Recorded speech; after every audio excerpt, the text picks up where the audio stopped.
Masarap nga ang merienda namin ngayon dahil bumili nga kami ng isang bilaong palabok, chicken wings at lumpiang Shanghai. Nagbibenta na nga kasi namin yung mga scrap na mga bakal na hindi na namin gagamitin. At ito namang gate sa parking natapos na nga din nilang gawin. Kaya naman abangan natin kung ano na ba ang magiging itsura. Pagdating nga namin dito sa village namin, dumiretso na kaagad kami sa HOA. Dadating nga daw kasi ngayon yung magpipick up ng mga bakal. Kaya naman kumuha kami kaagad ng permit para pagkatapos nga nila magtimbang, makakalabas nga sila kaagad. At iyan nga ho yung maganda dito dahil hindi kami basta-basta mawawala. 2 days before pa nga lang, inayos na nila tong mga bakal. At lahat nga ho iyan, tinambak na nila dito sa gilid. At inipon na nga talaga nila yan para nga naman timbang na lang sila ng timbang. Yung solid na bakal nga daw, 12 ang kilo. At yung assorted naman, 10 piso. Ay ba, hindi ko nga alam kung magkano. Itong mga alambre, hindi nga nila kinuha. Na nga daw kasi yun binibili sa binabagsakan nila. At sabi nga namin, kunin na lang kung maibebenta pa nila sa iba. Bay, hindi talaga nila yan kinuha at hindi na nga daw talaga yan nabibenta. O de sige.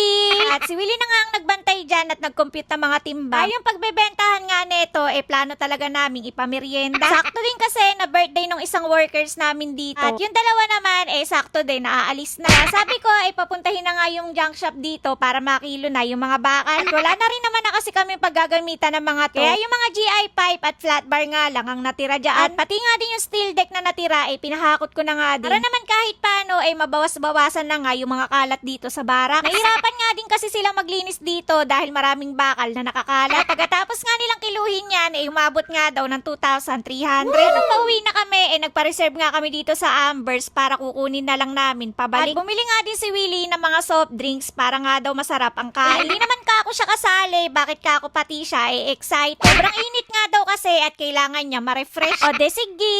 Marami-rami nga yung bibitbitin namin ngayon.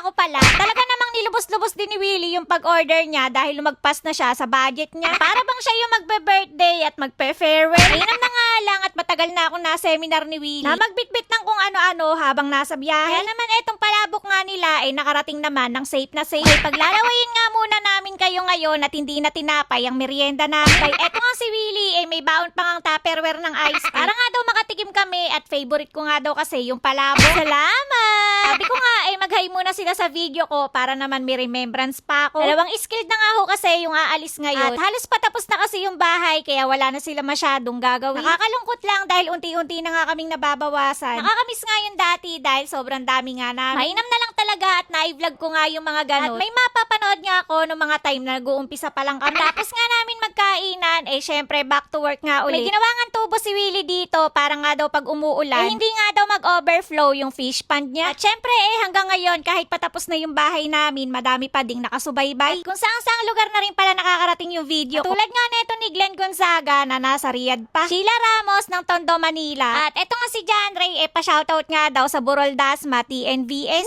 Francis Erasmo ng Iloilo. At Sherwin Paco ng Baras Rizal. Meron nga din sa Baybay Leyte, kaya shoutout din kay Roque Abreu. Palagay nga din ako ng first step dito sa labas ng maliit na gate. Para namang ganap na ganap yung pagiging madam ko. Madam Dami. Ito namang 4-panel na gate ng parking area namin. Tinapos na nga nila yan at ni full weld na nilang dalawa. Mainam na nga lang at nakahiram nga ako ng pang-welding sa kapatid ko. At sayang nga dapat pala yung ibang tools hiniram ko na rin. Tapos na nga nila itong gate namin ngayon. Kaya naman bukas yung bearing naman ang gagawin nila. Naway kayanin nga ng bearing at medyo mabigat nga itong mga bakal. Habang nanonood nga ako sa kanila, sakto nga na dumating tong sila nanay at tatay. Dinaanan nga lang nila ako dito para kamustahin at namimiss na nga daw ako ni nanay. Tuwa nga din sila nung nakita nila tong bahay. Bigla nga daw lumaki dahil nung una maliit nga lang daw to. Kaya sabi ko hindi nga sila maiinip dito dahil malaki-laki nga yung lilinisin. Kung umabot ka nga sa part ng video na to, comment mo naman kung anong oras mo napanood to. At hanggang saan na naman ba nakarating yung bahay update ko. Kaya naman, wag mo akong kakalimutang i-follow.